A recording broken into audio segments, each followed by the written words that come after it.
कृषि सुधार से जुड़े 2 बिल राज्यसभा में पारित। इसको सरल शब्दों में और गाँव की भाषा में अगर कहो तो ये कहा जाता है कि उन्होंने फूका भी और उन्होंने चाटा भी। आज का ये कांग्रेस का कृत्य सीधा सीधा जनता का अपमान। बिल के मुद्दे पर संसद के भीतर बाहर मोदी सरकार का विरोध।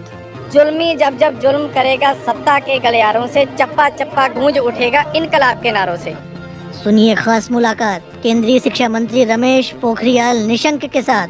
जो डिग्री लेकर के जाएगा वो फिर भविष्य में उस पर ऐसा ठप्पा लगेगा कि वो कोरोना काल की डिग्री है, ये बिना एग्जाम की डिग्री है। लेकिन पहले मुख्य समाचार।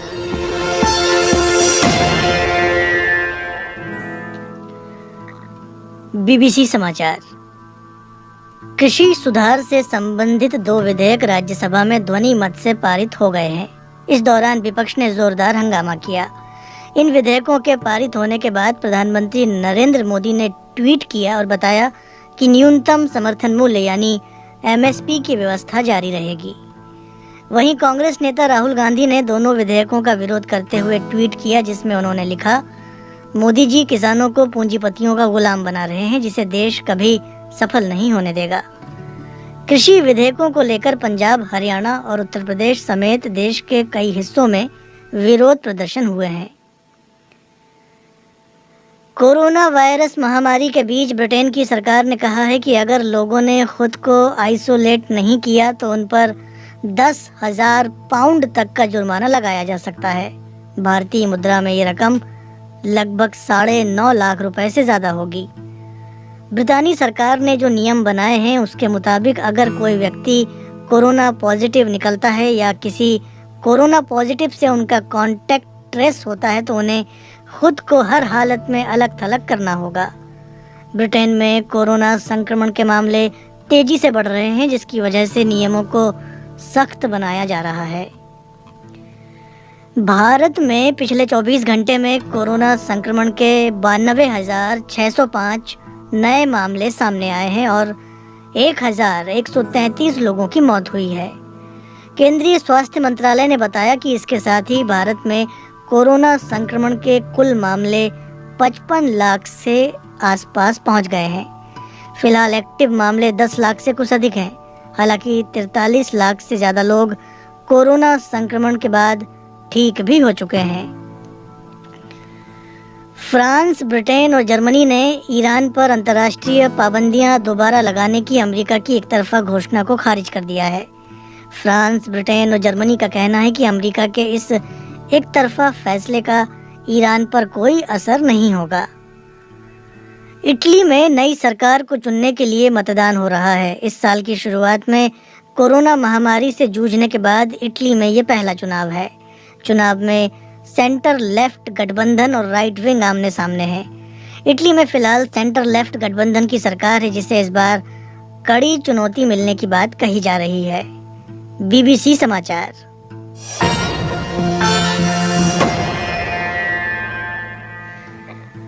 ये बीबीसी हिंदी सेवा है और आप सुन रहे हैं दिन भर फेसबुक के साथ बीबीसी हिंदी के यूट्यूब चैनल पर भी इस समय लाइव। आज आपके साथ एक बार फिर मैं संदीप सोनी। भारत में कृषि सुधार से संबंधित 2 बिल राज्यसभा में रविवार को ध्वनि मत से पारित हो गए। बिल के प्रावधानों के जोरदार विरोध के बीच राज्यसभा के उपसभापति हरिवंश नारायण सिंह ने कहा कि बिल ध्वनि मत से पारित हो गए हैं।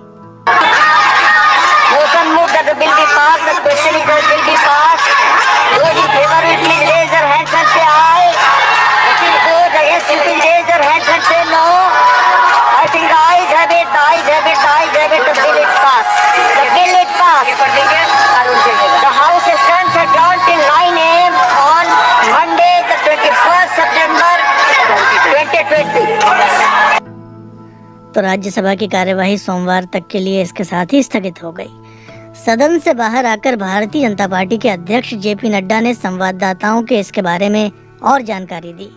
1955 का बना हुआ एसेंशियल कमोडिटीज एक्ट, उसके तहत भी व्यक्ति को डीरेगुलेट करने की कोशिश की गई ताकि उसका उत्पाद सही दाम पर मिल सके और वह अपना उत्पाद बेच सके, उसके लिए डीरेगुलेट किया गया। लेकिन यहाँ जो हमारी विपक्षी पार्टी है, उन्हें वो किसान विरोधी, के साथ साथ उनको जो ये नई आजादी प्रधानमंत्री जी के नेतृत्व में मिली है उसको रोकने का कुठाराघात किया और कुछ प्रयास किया। बीजेपी अध्यक्ष जेपी नड्डा के साथ मौजूद थे कृषि मंत्री नरेंद्र सिंह तोमर। सुनिए उन्होंने क्या कहा। कांग्रेस ने जब अपने मैनिफेस्टो में इसकी घोषणा की तो मैं कांग्रेस के लोगों से पूछना चाहता हूँ, क्या आप अपने घोषणा पत्र से पलटना चाहते हैं? वो अप्रत्यक्ष रूप से मुंह से कहे न कहे, लेकिन वो अपनी कही हुई बात से पलट गए। इसको सरल शब्दों में और गाँव की भाषा में अगर कहो तो ये कहा जाता है कि उन्होंने फूका भी और उन्होंने चाटा भी। आज का ये कांग्रेस का कृत्य सीधा सीधा जनता का अपमान। कृषि मंत्री नरेंद्र सिंह तोमर।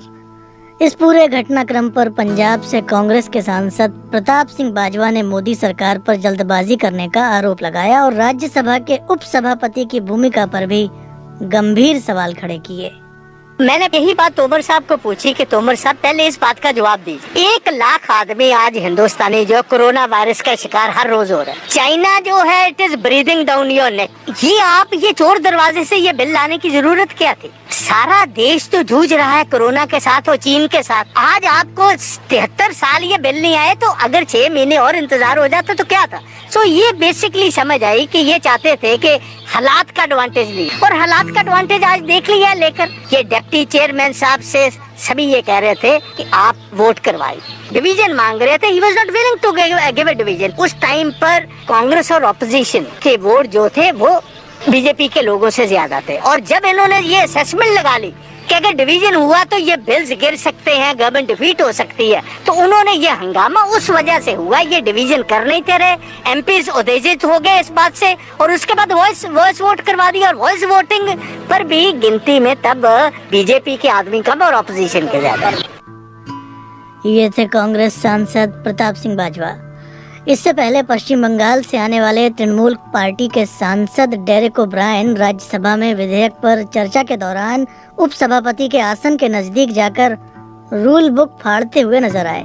इस बारे में पूछे जाने पर उन्होंने संसद के बाहर संवाददाताओं से क्या कहा, आप भी सुनिए। हमारा राइट छीन लेगा, हम क्या बैठ के रहेगा ना क्या? Derek O'Brien rule book did not tier.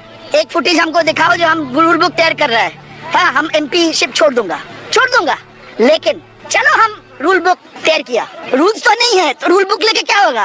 Rules तो नहीं है। तृणमूल कांग्रेस पार्टी के सांसद डेरेक ओब्रायन। कृषि सुधार से जुड़े 2 बिल राज्यसभा में ध्वनि मत से जिस तरह पारित हुए उस पर आम आदमी पार्टी के सांसद भगवंत मान ने अपना विरोध कुछ इस तरह जताया। राज्यसभा में किसान विरोधी बिल जो ये बीजेपी गवर्नमेंट लेके आई है उनको पारित करवाते समय पूरे देश ने लोकतंत्र की हत्या का सीधा प्रसारण देखा।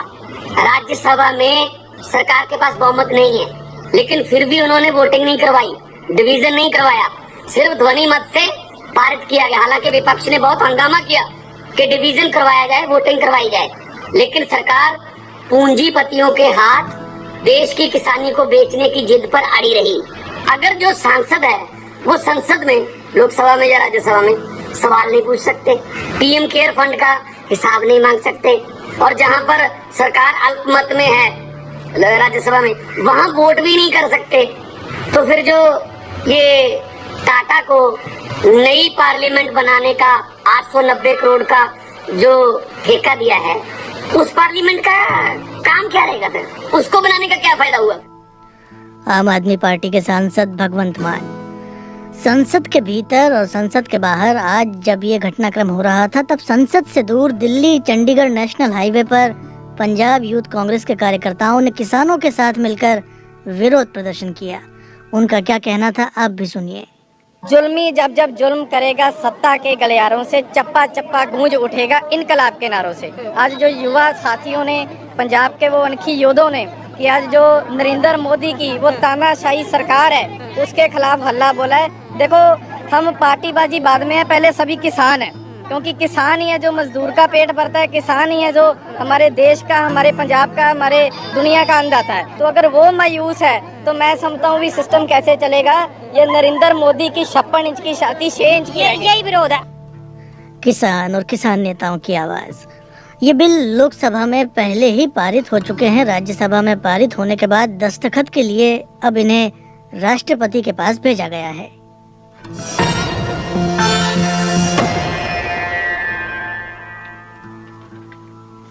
एक नज़र बीबीसी हिंदी के फेसबुक पन्ने पर डालते चलते हैं। दलीप कुमार हैं ये। दलीप कुमार लिखते हैं कि साहब मेरा नाम भी कभी अनजाने में ही ले लें। दलीप कुमार, पट्टा चुंगी, जम्मू से। लीजिए दलीप साहब, आपका नाम कार्यक्रम में हमने शामिल कर लिया। रामजी प्रसाद लिख रहे हैं कि आईपीएल मैच के बारे में भी कुछ बताएं, आपको मेरा सादर नमस्कार। तो साहब, संयुक्त अरब अमीरात में जारी बीसीसीआई के अपने घरेलू 2020 टूर्नामेंट में आज दुबई में पंजाब और दिल्ली आमने सामने हैं। मैच पर नज़र बनाए हुए हैं हमारे सहयोगी आदेश कुमार गुप्त। आदेश जी, किसने जीता टॉस, कैसी हुई शुरुआत?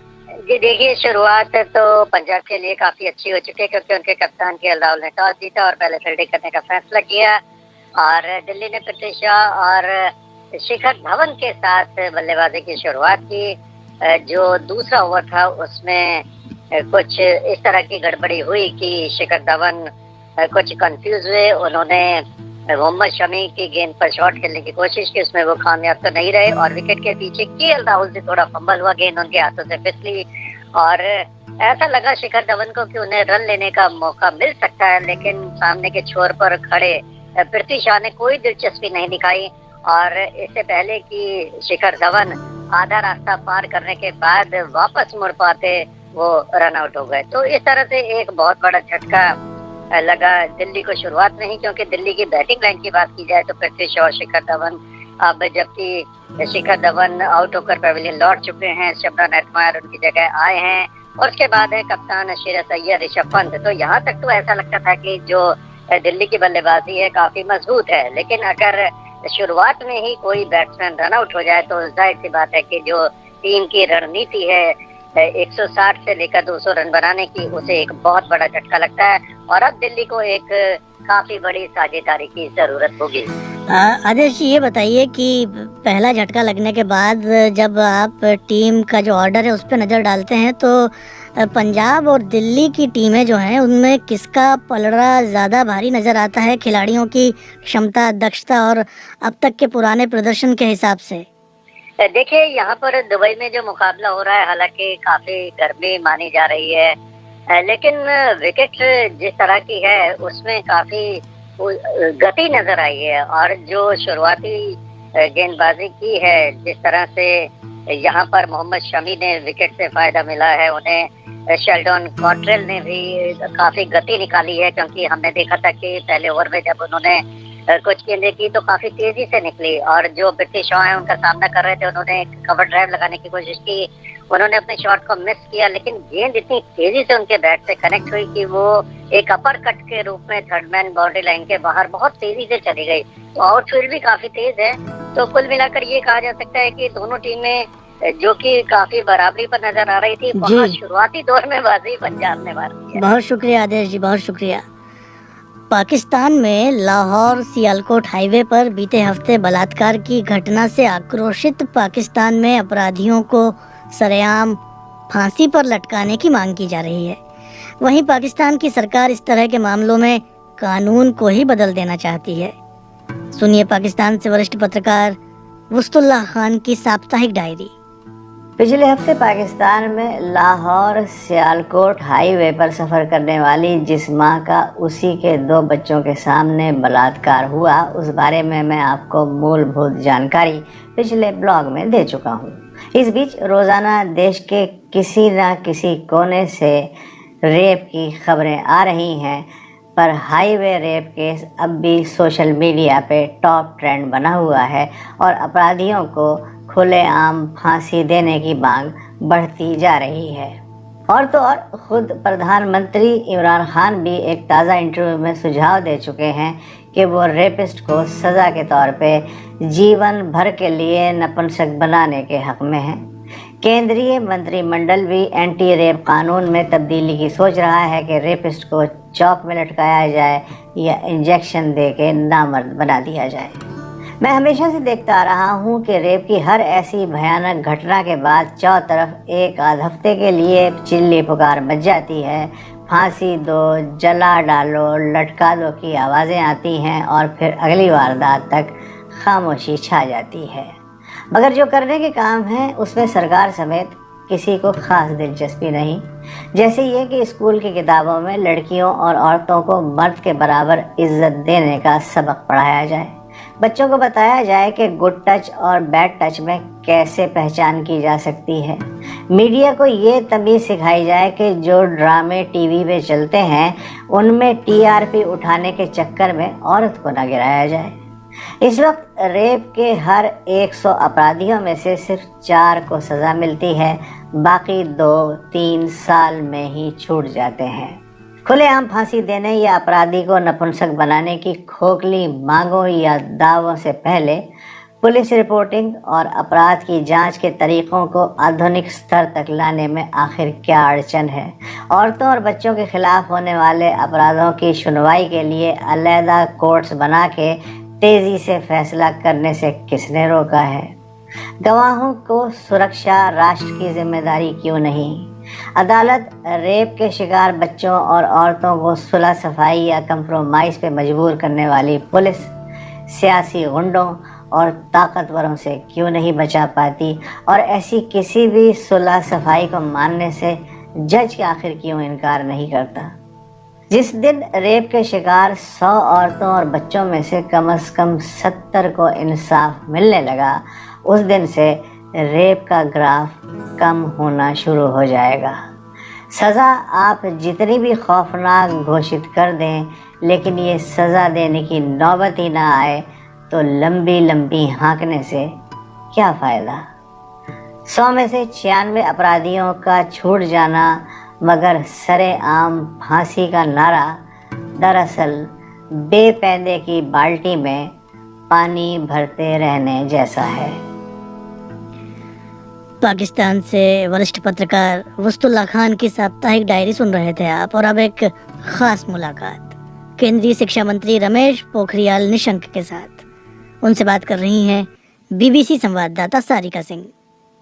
चाहे नीट जेईई पर विवाद हो या फिर नई शिक्षा नीति की बात हो या फिर स्कूल खोलने को लेकर सवाल हो, चर्चा के केंद्र में पिछले कुछ दिनों से भारत का शिक्षा मंत्रालय रहा।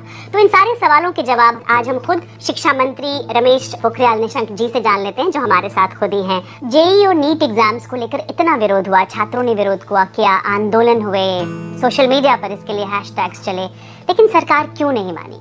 अब हुआ कि साहब फाइनल परीक्षा नहीं होनी चाहिए। क्यों नहीं होनी चाहिए? फाइनल परीक्षा नहीं होगी तो जो डिग्री लेकर के जाएगा वो फिर भविष्य में उस पर ऐसा ठप्पा लगेगा कि वो कोरोना काल की डिग्री है, ये बिना एग्जाम की डिग्री है। अब जेईई और नीट एक वर्ष क्यों खराब करें हम बच्चों का? आखिर क्यों? ये परिस्थितियाँ तो बहुत लंबी चलेंगी। हाँ, कुछ लोग उसको लेकर के राजनीति करने की कोशिश की, हम लोगों ने उनसे भी अनुरोध किया।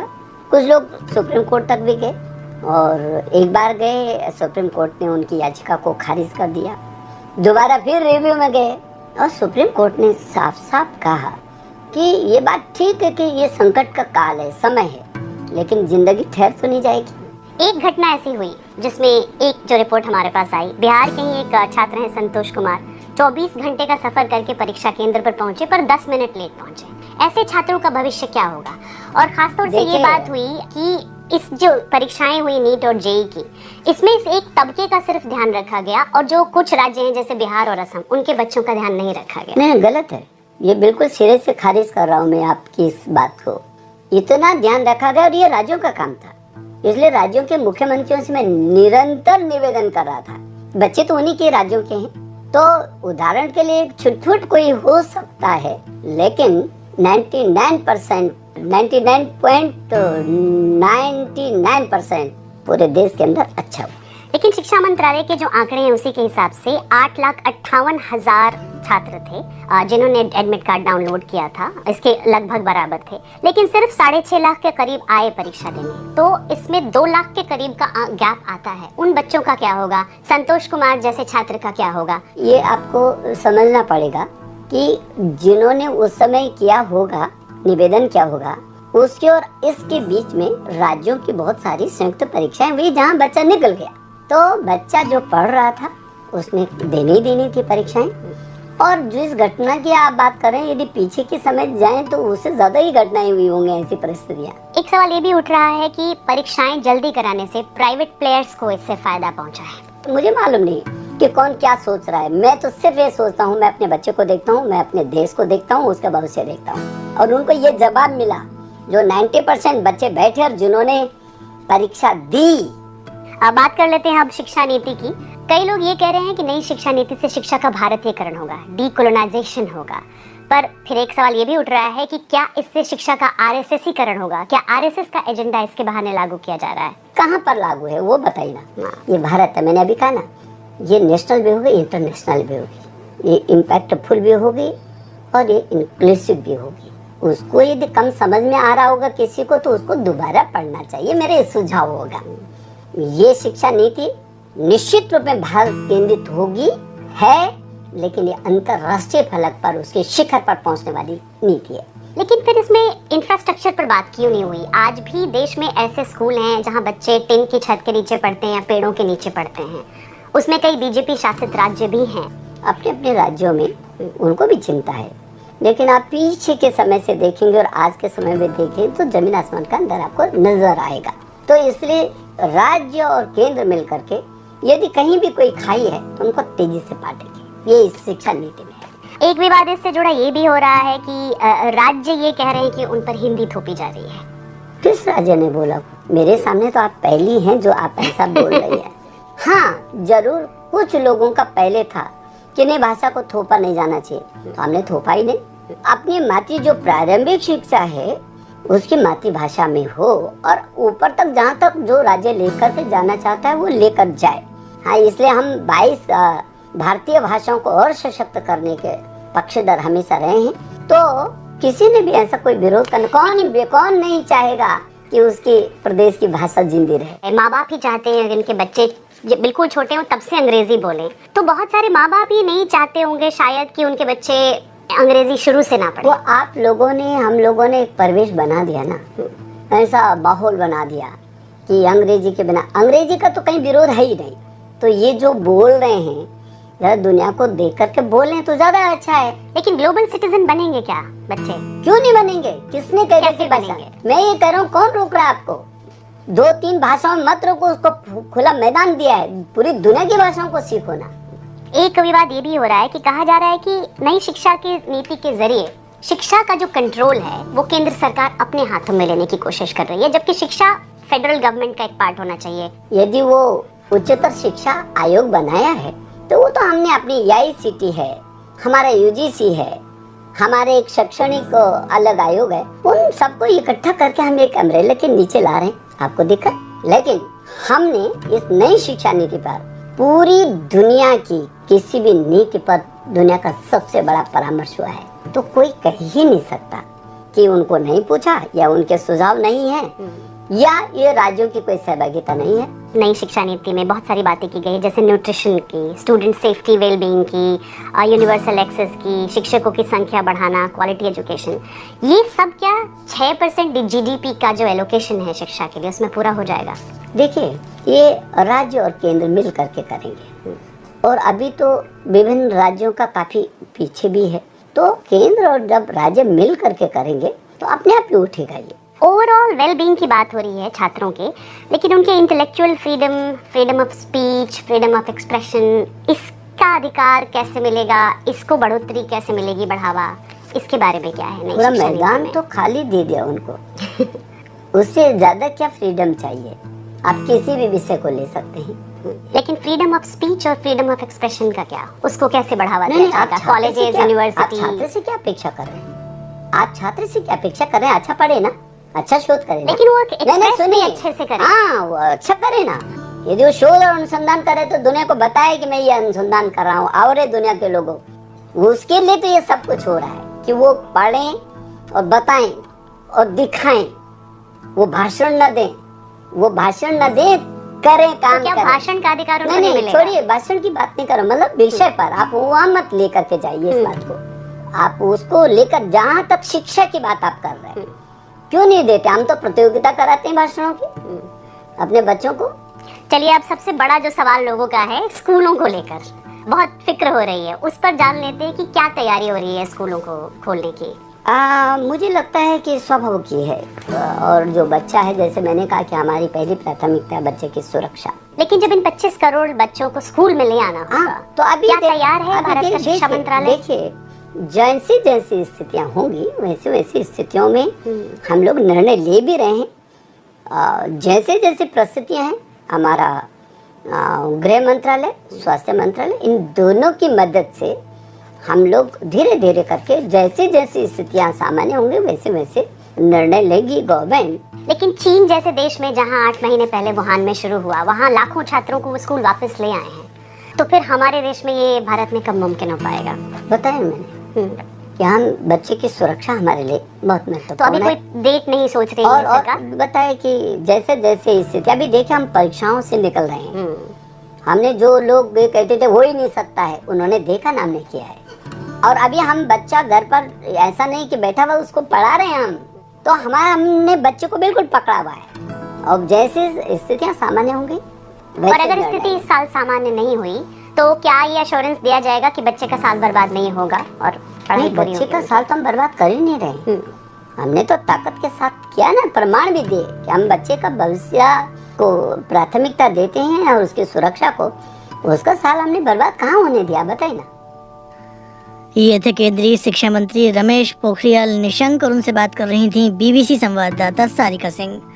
और इस बीच नवल किशोर, गौरव शाह, नितिन वर्मा, सुदीप साहू, हरदीप सिंह, गोरख काले, मनोज कुमार मेहता, गौतम दत्ता, शमशाद समस्तीपुर, फारूक अब्दुल्ला फिजा, अखिलेश कुमार, गुरदीप सिंह मान, महावीर विश्नोई और मदन लाल लंबोरिया समेत हमारे तमाम श्रोता हमें बहुत तन्मयता से सुन रहे थे। और कईयों का ये मानना था कि आज हमें कृषि बिल पे जो चर्चा को ज़्यादा वक्त देना चाहिए था, लेकिन अभी खबर आई है। अब आप इंतज़ार कीजिए, इसका विश्लेषण होगा और बहुत अच्छा विश्लेषण आपको bbchiindi.com पर जल्द ही पढ़ने को मिलेगा और आने वाले कार्यक्रमों में आप इसे सुन भी पाएंगे। दिन भर में आज इतना ही, कार्यक्रम को यहीं देंगे विराम। तकनीकी पक्ष संभाल रहे थे रविशंकर ने ही हमें फेसबुक और यूट्यूब के जरिए आप तक पहुंचाया। अब दीजिए इजाज़त, शुभ रात्रि।